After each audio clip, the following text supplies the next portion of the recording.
Abbas Milani, our guest today. It's a great pleasure to have you. You're director of Iranian Studies program at Stanford University in California, and you're one of the world's leading experts in the history of Persia and Iran. And last but not least, you're the author of the definite biography of the last Shah of Iran.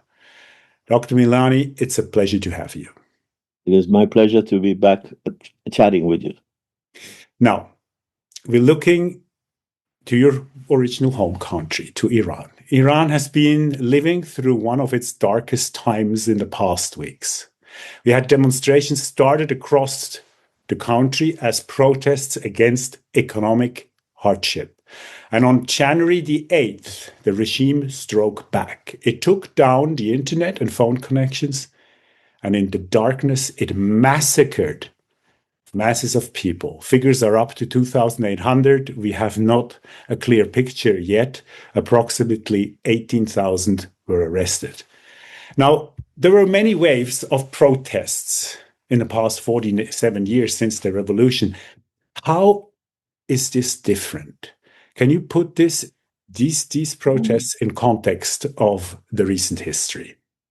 Well, first of all, thank you for your kind words. The number of, as you say, the number of people who have been killed is not known. The number goes from the 2,800 that you mentioned all the way to 20,000. And we still don't know the figures. My guess is that the numbers are going to be much higher than the 2,800 that we now have. But let's say 2,800. The regime has killed 2,800 people with absolute cold blood. Is killing in cold blood new for this regime? No. They have done this from the time they came to power. I just wrote an article this morning in the New York Times. It's an op-ed in the New York Times, where I say from the moment the clergy came to power, they created terror by violence. Initially against members of the ancien regime, members of the Shahs. One of the most famous of those lived very near you, Ambassador Zahedi. He fortunately left. But many of his colleagues were killed in cold blood. Images of them, images of their bullet-pierced faces was splashed on the cover of newspapers in Iran. That, to me, was the beginning of terror, creating fear. How would you characterize this specific movement? Because, as I said, there were many waves of protests. Exactly. What's special about this?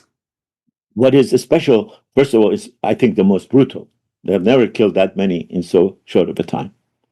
And the people they have killed come from a wide variety of social classes. From the Bazaris, which were the bastions of support for the regime, to small towns, which were bastions of support for their military, to upper parts of Tehran, which have been constantly challenging them. And what I think makes this time different is that they're doing this from the position of weakness.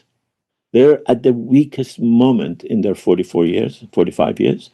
And thus, as you very, I think, eloquently described, the dark of the internet and the dark of the night, they took to absolutely trying to serve one message. We'll kill as many as we need in order to stay in power. Now, a regime who acts in such way, as you just described, is obviously in a very special, I would say, in a weak position. Something, to paraphrase Hamlet here, something is rotten in the state of God. Why are people unhappy? How incompetent and backwards is the regime that this has now happened? I think the regime is, as you say, Hamlet would be looking for even better description for Denmark than something is rotten. Something is rotten at the core of this regime because it is economically corrupt and incompetent. It is diplomatically corrupt and incompetent. It is brutal. It does not listen to the people of Iran. It is alien to the spirit of Iran. Imagine ruling elite coming to Switzerland and saying, from tomorrow, skiing is banned, wine is banned, music is banned, laughter is banned, and women are valued half the life of a man. I think the entire Switzerland will be up in arms because there is a Swiss spirit. Iranian literature is filled with wine, dancing, music, joy. All of these are banned.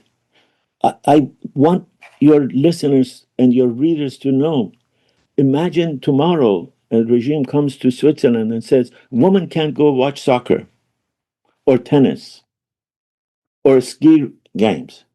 People would be up in arms. That's what they have done to Iranian people. Iranian people still today can't watch a soccer game because some stupid mullah thinks that if women go to the soccer game and watch men play soccer, they get excited. Or they hear shouts that they shouldn't hear. Who are you to determine?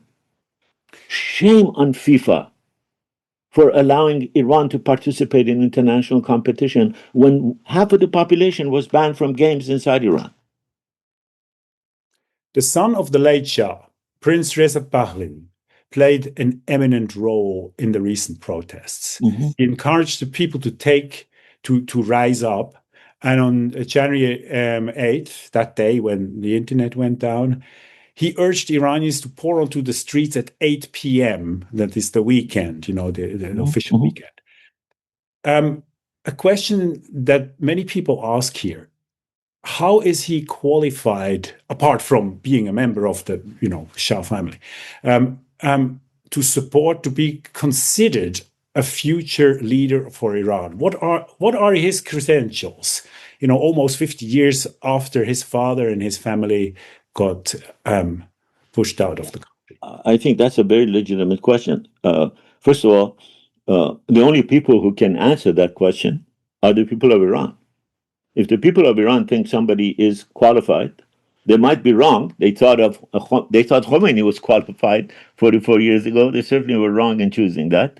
But that's the determination. Reza Pahlavi has a very important capital now. That's his name.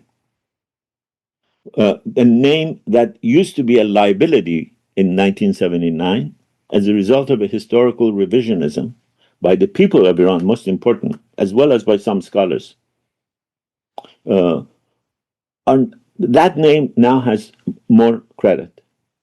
The queen has lived, Farah, has lived for 45 years a very dignified life, has supported Iranian people, supported the arts, supported the diaspora. That has added to that capital. From 10 years ago, people were shouting in the streets, long live Reza Shah, the father, who built modern Iran and who tried to control the clergy and told the clergy to go to the mosque and stay there, don't interfere in public affairs. And gradually, Reza Pahlavi in this 40 years has essentially tried to create a coalition, a democratic coalition in opposition to the Shah, to this regime, and saying that I don't want to go back to the throne necessarily, but I have a certain capital, which is my name. I'm willing to put that capital in helping Iran go to the next phase, which is a secular democratic Iran. At that time, if you decide you want a republic, I will abide. If you want a monarchy, I will do a monarchy. Is on record repeatedly, a la England, a la Spain. Enough people have now trusted him. I mean, there is a very important implied anxiety in your question. A lot of people had that anxiety. Why him? Why does he have the right to make this claim? Well, actually, on that Friday, it was an interesting test. Many people were trying to see whether his call will be heeded. And it was. A lot of people did come out exactly at 8. Now, in your book that I highly recommend all the readers to read themselves, The Shah. You write that Shah was a life filled with contradictions. As you mentioned, he built schools, equality for women, etc., etc. So very forward, and we see the picture still today how westernized Iran looked. But on the other side, he was very, very skeptical or very intolerant, I should say, of political dissent. The Savak, the Shah's secret service, was notoriously brutal. You yourself were a political prisoner under the Shah's regime in the late 1970s. And do you see, knowing all that, you wrote this history of this man. Do you see any chance that the son of the late Shah could come back and re-establish a new version of this old regime? Like I quote some of my Iranian friends that I met in the country and now live abroad. Don't the Iranians have deserved somebody newer? I wouldn't say better, but somebody newer? Well, first of all, thank you for your kind words about the Shah book. I'm sad that to your readers that the book I had thought that it would be interesting to the French reading world. I don't know whether your readers are primarily French, but anyway, it hasn't been translated. It's been translated to other languages, but not French. But anyway. German. Our readers mostly are German readers. Yeah, we have also French readers. Yeah. Well, it hasn't been translated in German either. But that's because I think the perception was that the Pahlavi era is finished. That's why this is a book about the past. But I think it's a book about the future as well. For this reason, the reason people are having this rethinking is that the sort of historic narrative that the left primarily, because Iranian intellectual milieu was dominated by either the clergy for the right and the right. There were some extreme right-wing groups, but they were very marginal. The intellectual discourse was shaped by either the clergy or the Iranian left. And they both said the Shah was a despotic, corrupt, incompetent Western lackey. I think people are having second thoughts about this. There was Savak, there was torture. Some of the royalists are now saying, oh, there was no torture. That's wrong. There was. Anybody who had been in prison, and I was in prison, know it. But when they compare it to what this regime has done, what the prisons in this regime have been like, the number of people killed by this regime, they say, oh, that looks timid, quote unquote. But another important point, that, as you mentioned, people are now saying democracy isn't just about the right to criticize the Shah directly. That should be the right. That's in the constitution. Iranian constitution allowed for Iranians to speak their mind.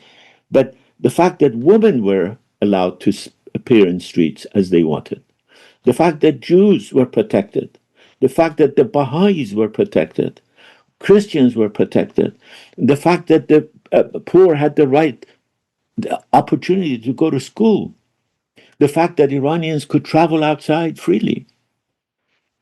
Those are part of the democratic rights of the people. The Shah absolutely did not follow the constitution when it came to freedom of parties. One of the big mistakes he made, and I described this in the Shah book, in 1975, when he was at the height of his power, he created a one-party system. That's when he should have created a multi-party system. There was no opposition, credible opposition to the Shah. If Iran had a political system, multi-party political system, I doubt a character like Khomeini would come out of the dark and take the country over. All of that having been said, people are now going back and saying, well, that area wasn't as bad as now. They compare Iran to United Arab Emirates. United Arab Emirates virtually didn't exist in 1977. It was just created.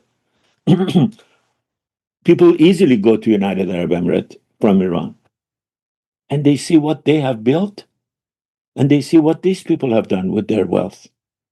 Iran is in every category: oil, gas, mineral, rare metal, human capital, nature, population, richer than United Arab Emirates. Why Now, should Iran be this way? going back to the situation today, you mentioned your op-ed for the New York Times, and there you wrote that the Iranian regime is losing its greatest weapon, fear. My question to you is, if we make a reality check now, today, at this minute, is this so? Have the people really lost the fear? Because the protests, they seem to have subsided. The horrific methods that the regime used seem to have worked. They gunned down people in the streets. People are now back in their flats, as I hear. So has this brutal regime succeeded once again to survive? No, you're absolutely right. As far as I know, every indication I have is that your assessment is right. People are now no longer on the streets after having been killed. But you need to look at this a little historically. There have been cycles of resistance to this regime and cycles, inevitably, of suppression. Has that worked in the past? No. Every suppression has begot more braveness. Every suppression has expanded the number of people who are. So tactically, they have succeeded. Strategically, they have lost the war. Never before have I been as absolutely convinced as now that Khamenei will not survive. Mm-hmm. And Khamenei, with his brutality and with his intransigence, I just wrote 2 essays, one in a magazine called Liberties, one is online called on Caravan, on Khamenei's ideology. He's absolutely convinced that he's right on everything. That has ended. His era has ended. The era of political Islam dominating the discourse in Iran has ended. So strategically, they have lost. Tactically, they have always been exactly as you say. Let's put down this fire and we'll wait and see what happens. Mm. And when they put down the fire, instead of going and fixing the reasons there was a fire, they create more reason for fire. And if I may say one sentence, at the end of the 12-day war, when people did not come into the streets, at the end of the 12-day war, the Iranian military was decapitated. Just to repeat, the 12-day war earlier last year, when the Americans took out the nuclear facilities in Iran. Absolutely. Nuclear facility, and they took out the command, and Americans and Israelis. They took out the command and control structure of the regime. If ever people wanted to overthrow the regime at any cost, they would have come out in the streets. They didn't. They didn't support the regime either. 6 million people left Tehran. Okay? The war ended. Some people within the regime, not in diaspora, not Reza Pahlavi, some people in the regime said, look, people have shown that if you make some concessions, they're willing to live with us. Let's make those concessions. Khamenei didn't make those concessions. He went back to his old game of suppression, of lying, of corruption, of sending billions of dollars to Hezbollah. Now, the question is, how long can it survive? And US President Trump, he took sides very clearly, like no other US president before.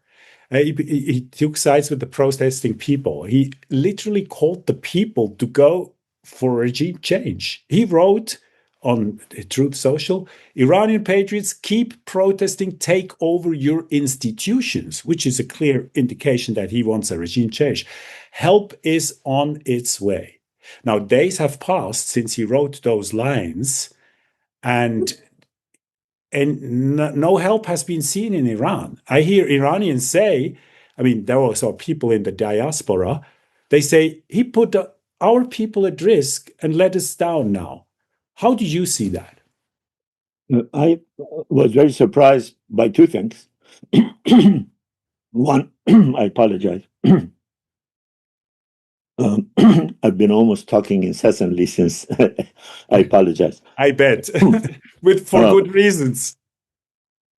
I was surprised first when he said, go take over the government buildings, because I thought that, as you say, incitement to a revolution. I wasn't surprised that he said health is coming. I've always said, I hope the international community helps Iran, not by attacking Iran, but helping Iranian in diaspora and in Iran get rid of this. The business of changing Iran is the business of Iranian people. It's not Israel, it's not the United States, it's not France. Iranian people have to decide and to change. But they can be helped. The Iranian regime is helped by China, by Russia, by militia in Iraq. But when he said help is coming and didn't come, that surprised me. To me, the analogy, the only thing that comes, I was talking to my colleague Mike McFall the other day.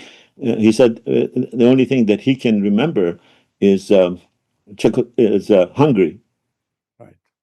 56, yeah. 56, when the U.S. essentially told them and then helped didn't come. Now, to stay with Trump's phrase, help. What is the help, in your view, that Iranians need at this moment? Is it bombs on the leaderships? Is it troops on the ground? What is it? I don't think troops on the ground is something that even Donald Trump is considering. I think it's one thing he's been consistent on record is that he doesn't want troops on the ground. And the number of troops is going to take and the kind of resistance the regime is likely to put is going to beget a lot of violence. I don't think he's anticipating. I don't absolutely believe that. I have never believed in the last 30 years that I've talked about Iran, that Iran's solution can come from outside, that a military attack on Iran can come from outside. It didn't work in Iraq. It's not going to work in Iran, and it's not necessary because Iranians have basically risen up. So what kind of a help? Freeze the assets of the regime. Freeze all of their assets outside. Close their embassies. Throw them out of international organizations. Make it possible. Iran has now created literally, shut down the, as you said, the internet. They've created what did Churchill call it? Iron Curtain. They have created a digital Iron Curtain around Iran. What did the U.S. do when Soviets created the Iron Curtain? They didn't show the military. They created satellite radio programs. They made it possible for Soviets to travel outside. They send in ideas. And they pressured the Soviet regime. Make the Iranian regime incapable of oiling this suppression machine. Mm-hmm. Mm-hmm. If Iran is bringing Hashd al-Shabi from Iraq, those people are no longer coming because they believe in Shiism. They're mercenaries. Mm-hmm. Iran has been paying. Iran has been supplying Hezbollah. Make it impossible for them to make these. Ban all of them from travel around the world. That is the kind of message, the kind of help that people need. They don't need bombs, in my view. I know some people say do it. My view is never. I've never supported the bombing solution. Now, a last question. I must say, or I can say, after many visits to your country, that I'm deeply impressed by not only the history, but especially the people. And I see from the friends I made how big the potential is that this country has. I mean, there's 90 million in the country, but there's many outside. There's a huge potential. Now, you know the history of Persia and the character of your people like hardly any other. Once the regime falls, what is the potential of Persians, and I call them now Persians, that can be activated based on the talent and the history of these people, of your people? I think that's a brilliant question. I really think that's a very brilliant question. It clearly indicates how both you know Iran and how well you've thought about it. I think the Iranian diaspora, and I've said this many times, the Iranian diaspora will do for Iran what Jews around the world did for Israel in 1950. Even if they didn't go back to Israel, as most American Jews didn't. They stayed, but they helped build, they helped this sudden surge of economic development in Israel after the creation of the State of Israel. Even Iranians in diaspora, which are both in Europe and here, one of the most successful diasporas. The number of Iranian members of parliaments in European countries is remarkable. The number of Iranian successful businesswomen and men in Europe and in here it is America. It is estimated that they have close to $2 trillion assets. Several multi-hundred-billion-dollar companies are either managed or founded by Iranians. And many of these Iranians are committed to helping Iran. They might not go back, but they will visit. And you can know that they are committed because they have been putting their money where their ideas are. The number of centers for Iranian studies created in America, funded by Iranian Americans, research centers, the number of scholarships. So this is a community, again, I think Iranians in this sense are very similar to Jews for their love of homeland. Even if they don't go back to homeland, they have a romance with the homeland. Mm-hmm. This is not a country, I absolutely agree with you. Iran is in a mess today. Economically, it is in the worst mess, maybe till the only other time is 1920, where Iran was a failed state.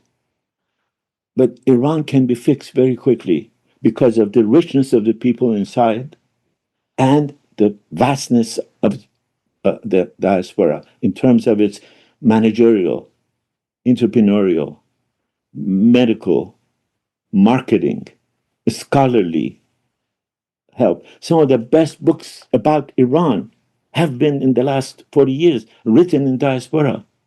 Two of the best magazines in Farsi language have been funded by diaspora. In 1920s, the best magazine on Iran was called the magazine Kaveh, funded by Kaiser Germany from 1918 to even Weimar to 1922. It's still one of the three most remarkable journals in Iranian culture and politics. Mm-hmm. The equivalent of Kaveh has been created now in diaspora, funded not by Germany, not by Italy, not by the US, not by Israel, by Iranian diaspora. That's the difference. Mm-hmm. And I'm very grateful to you to allow us to end this conversation on an optimistic note. It's always a pleasure talking with you. I really mean that. Without no ta'aruf. Thank you very much. And let's hope that the Iranian soul and intellect may flourish freely, and we'll soon see the fruits of those developments. Thank you. All the best. We go back to Iran together and have a conversation there. With great pleasure. Khuda Hafiz. Have a good day. Thank you.